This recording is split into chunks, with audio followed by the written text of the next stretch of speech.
Good morning, guys. Today is Wednesday, February 24th. It is an asynchronous learning day, so that means that you are learning on your own, and I just wanted to explain what you need to do in my class to get full credit today. So you'll see that I'm just on my first period's hub page. Today is an A day, so you will be going to classes 1 through 4. For Wednesday, February 24th, I gave you a little message. I really do hope your families are safe, warm, have water, basic necessities. If you don't, please make sure that you let someone at her know, whether it be your first period teacher or me or literally anyone. We want to help you. We can help you. You just have to tell us, okay? So for your do now, I'm going to have you check in, and then that check-in is also going to be an attendance form. And then your assignment is a universal screener, or the universal screener. I am taking a test grade on this assignment.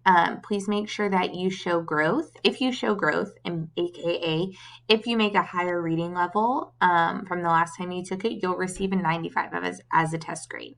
So please, please, please concentrate and take your time. So the first thing you will do is a do now.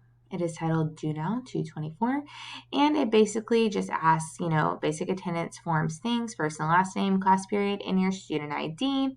I asked 3 SEL check-in questions, and then I again give you this assignment. Do you understand what you need to do today? And if you have any questions for me, you can put them in the last box. Then you have a task universal screener, which is also up here and due tomorrow.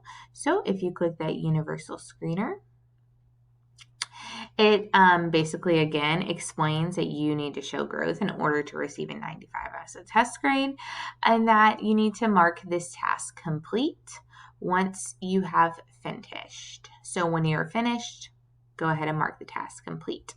These right here are directions on how to get to the test, and I will know you are done with all of your work when you mark this assignment complete, and that's all you need to do today. Tomorrow will be a regular B day with live classes. So at 8:30 a.m., you need to be in the live class of your 5th period teacher. All right. If you have any other questions, please let me know. If not, I will see you in live class on Friday, because Friday is an A day. I will see you in live class on Friday.